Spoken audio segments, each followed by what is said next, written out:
What if one of the San Antonio Spurs' most important young players isn't somebody we're even expecting to see at the beginning of the season? Because when everybody talks about the Spurs' future, the conversation naturally starts with Victor Wembanyama. Then you get into Stephon Castle, Dylan Harper, the rest of this young core, and all the pieces San Antonio is trying to develop around its franchise superstar. But sitting quietly in the background is one of the biggest wildcards on this roster, Jayden Quaintance.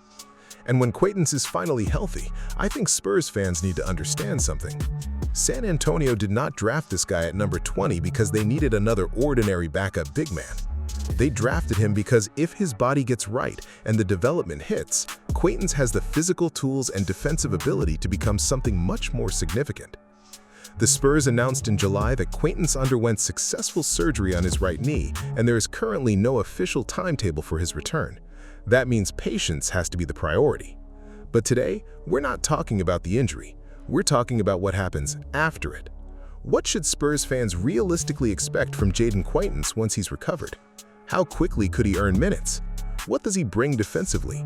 Can he play next to Wembanyama? And most importantly, just how high is the ceiling if San Antonio gets the version of Quaintance that made him such an intriguing prospect in the first place? Let's talk about it. First expectation: don't expect San Antonio to rush him. Before we get into basketball, this has to be number one. Even after Jayden Quaintance is medically cleared, I would not expect the Spurs to immediately throw him into a major NBA role, and they shouldn't.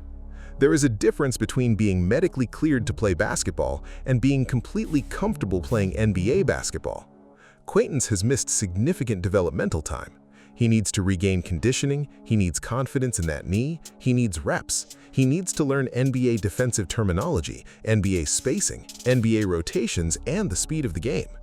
So his first few weeks or months after returning may not be about statistics whatsoever. It could simply be about rebuilding rhythm. There may be games where he plays limited minutes. There could be stretches where he gets developmental reps rather than being thrown directly into the main rotation. And Spurs fans should be completely fine with that, because San Antonio drafted Quaintance as a long-term investment. The NBA itself described the logic behind the pick as a chance for San Antonio to put an extremely young prospect into its development program without needing immediate production. That's the right approach. The goal shouldn't be getting everything possible out of Jayden Quaintance during his first month.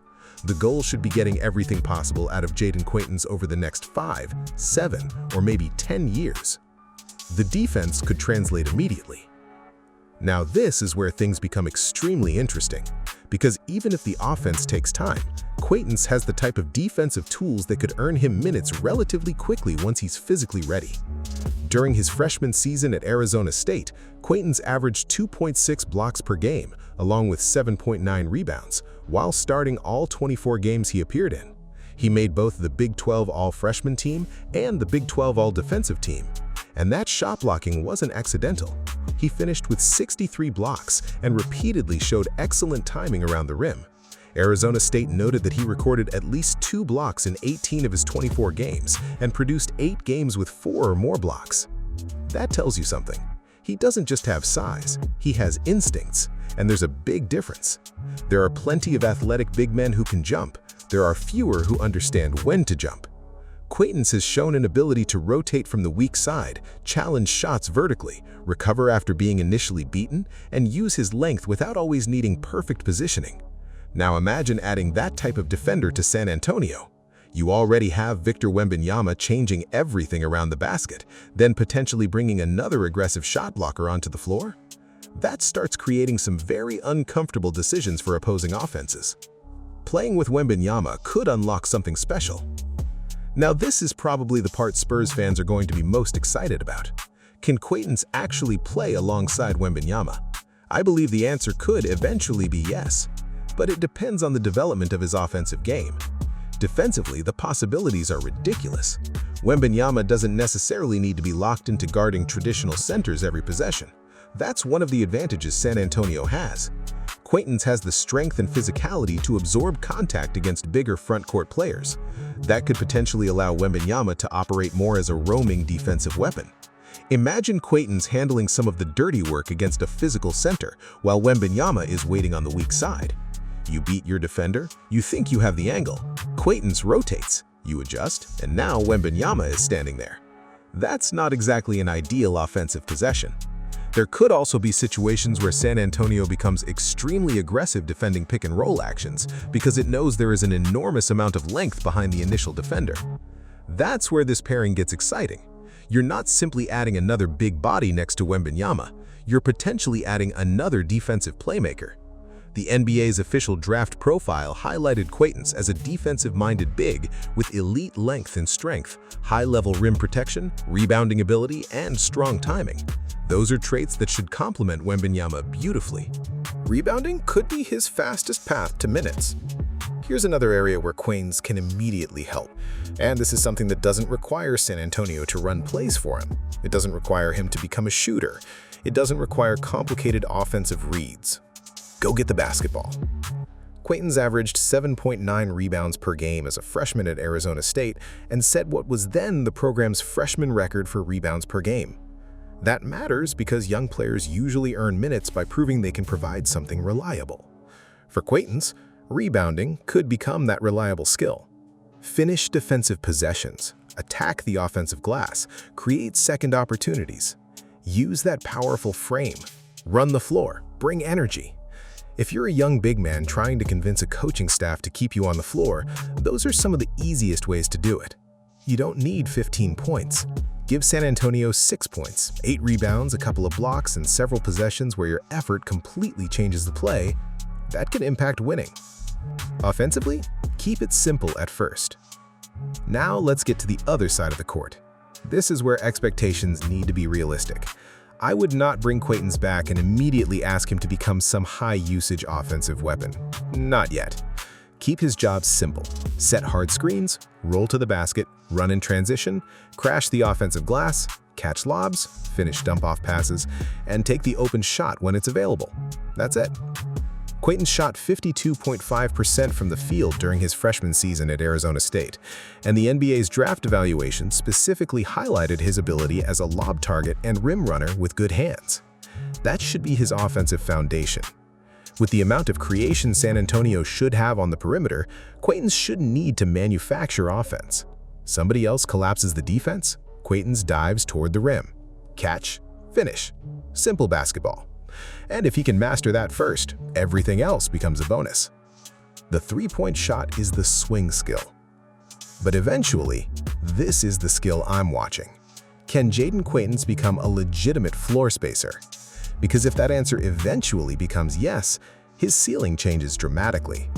Imagine having Quaintance's strength, rebounding, and defensive versatility without sacrificing spacing next to Wembanyama.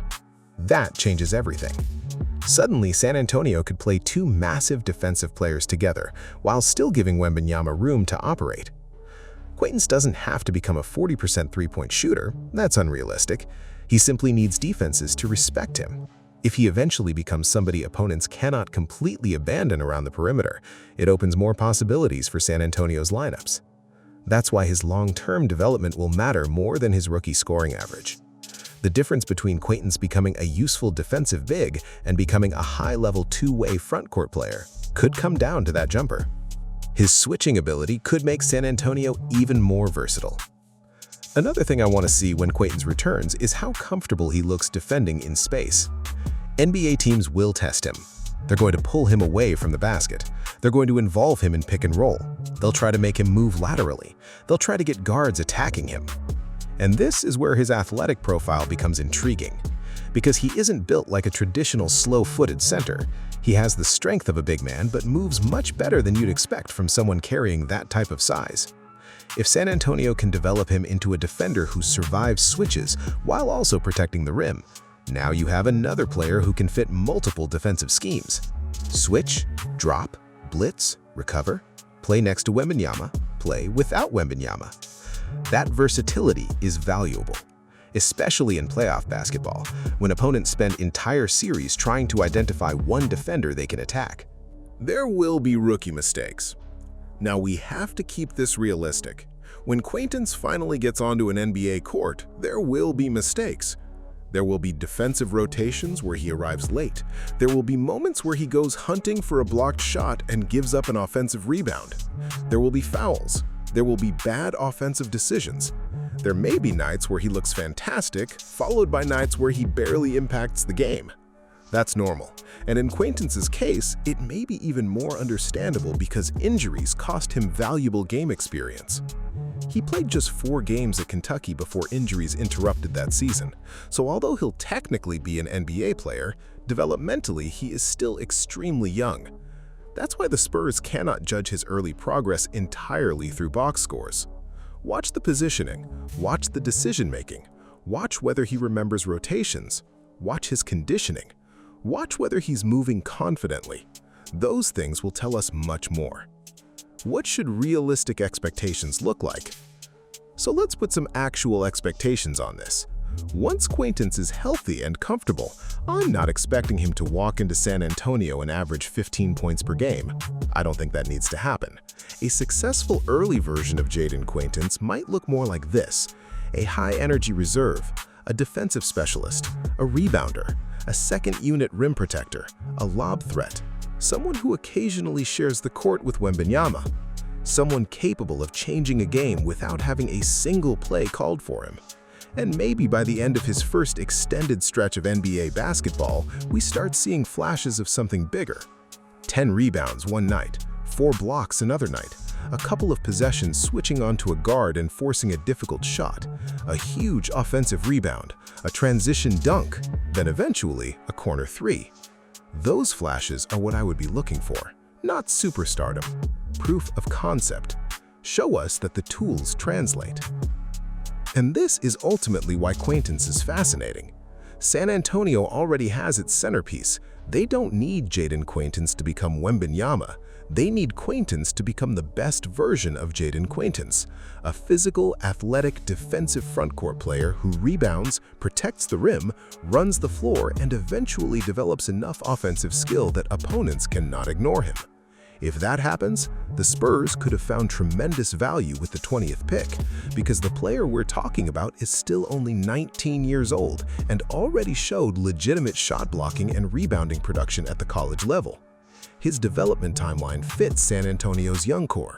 There's no reason to rush this. Get the knee right, get the body right, rebuild the confidence, develop the jumper, teach him how to defend NBA actions, and then see what you actually have. Because if everything comes together, we might look back a few years from now and realize San Antonio wasn't drafting a player for opening night of the 2026-27 season. They were drafting a player for what this team could become several years down the road. So when Jayden Quaintance finally gets onto the floor, keep the expectations realistic, but don't forget why there's so much excitement. I'm not looking for 20 points. I'm looking for defensive impact. I'm looking for rebounding. I'm looking for athleticism. I'm looking for chemistry with Wembanyama. I'm looking for his ability to switch defensively. And most importantly, I'm looking for signs that the offensive game is expanding. Because if Quaintance becomes a dependable shooter on top of everything he already brings physically and defensively, that's when things get very interesting for San Antonio. The Spurs can afford to be patient. And with Jayden Quaintance, patience might be exactly what turns this pick into something special. But I want to know what you guys think. When Quaintance is finally healthy, what should his role be? Should San Antonio immediately try him next to Wembanyama? Should they develop him primarily as Wemby's backup at first? And what do you think is the most important part of his development? The three-point shot, his offensive game, or simply staying healthy and becoming an elite defender? Drop your thoughts in the comments. And if you're enjoying the Spurs coverage, make sure you hit that like button, subscribe to the channel, and turn on notifications, because we've got a lot more San Antonio Spurs content coming. Jayden Quaintance may have to wait before his Spurs career truly gets started, but once it does, he could give San Antonio another defensive weapon that makes this young core even scarier. Thanks for watching, and I'll catch you in the next one.